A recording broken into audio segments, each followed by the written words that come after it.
On the today's section, we will discuss about mathematics on the topics of set. We will discuss the relevant term or the relevant questions of different classes, or mainly focus on class 10. And first chapter is about the set. On set, we will discuss the set on the 2%. हामीले सेटलाई दुई भागमा विभाजन गरेर discuss गर्नेछौँ. First one is about the 2 set problem and second one is about the 3 set problem. यो generally कक्षा 8 देखि 2 set problem को क्वेशनहरु आउने गर्छ. क्लास 8 र 9 मा भने क्लास 10 मा 3 set को प्रब्लम पनि हुने गर्दछ. On 2 set problem, 2 set मा हामीले जनरली A र B सपोज गर्यौं भने यहाँ दुईवटा सेटहरु हुन्छन् जसलाई हामीले भेन डायग्रामबाट देखाउनु पर्दा कुनै पनि सेटलाई हामीले दुईटा सर्कलले रिप्रेजेन्ट गर्छौं. एउटा युनिभर्सल सेटलाई हामीले रेक्टेंगल भित्र राखेर त्यसमा हामीले A र B भनेर दुईवटा सेटहरु राखेर हामीले यसरी रिप्रेजेन्ट गर्ने गरिन्छ.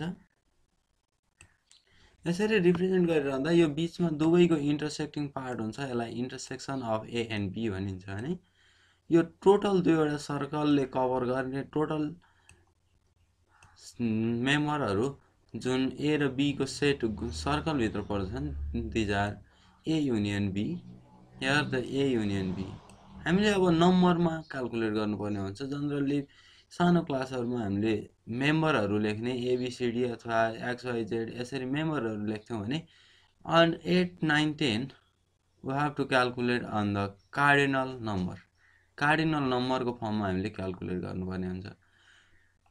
First of all, this number of A, you have to see a number of A and number of B. Number of A mean the cardinal number of A and number of B mean cardinal number of B. तपाईलाई cardinal number भनेको थाहा हुनुपर्छ कि जुन सेटमा कतिवटा मेम्बरहरु छन् त, that is cardinal number. Suppose A भन्ने सेटमा 5 वटा मेम्बरहरु छन् भने cardinal number of A or the number of A is 5. यस्तै intersection of A and B. Intersection of A and B भनेको इन्टरसेक्सनमा पर्ने नम्बरहरु मेम्बरहरुको कार्डिनल नम्बर नै के हो त, यसको A number of A intersection B भनिन्छ.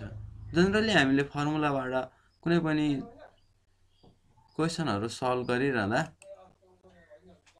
त्यसको फर्मुलाहरु याद हुनुपर्छ. First of all number of A union B equal to number of A plus number of B minus number of A intersection B. जहाँ A र B मा intersection मात्रै छ, जसमा A र B भन्दा बाहिर कुनै पनि नम्बर छैन भने मात्रै यो केस उपयुक्त हुनेछ. त्यस्तै number of U, that's a universal set. Number of U भनेको होल सेटलाई हामीले number of A union B र number of A union B complement को रूपमा लेख्न सक्छौं. A युनियन B कम्प्लिमेन्ट भनेको A युनियन B यो दुईवटा सर्कल जुन A र B को सर्कल छ त्यो भन्दा बाहिर पर्ने. सपोज A ले हामीलाई एप्पल मन पराउने छ भने B ले बल मन पराउने छ भने एप्पल पनि मन नपराउने र बल पनि मन नपराउने नम्बरहरुलाई हामीले A युनियन B कम्प्लिमेन्ट को रूपमा यो A र B को सर्कल भन्दा बाहिर राखिन्छ भने A युनियन B भनेको दुवै एप्पल पनि बल पनि मन पराउने नम्बर अफ पार्टिसिपेन्टहरुलाई हामीले A युनियन B भन्ने गरिन्छ. त्यसै यहाँ नम्बर अफ ओन्ली A भनेर दिएको छ.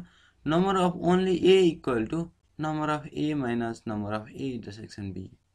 ओन्ली A भनेको यो A सर्कल भित्र इन्टरसेक्सन छ भने इन्टरसेक्सन भनेको B ले पनि मन पराउन सक्छ, तर त्यो A ले मात्रै मन पराउने हुँदैन. टोटल A भनेको A मन पराउने हुन्छ.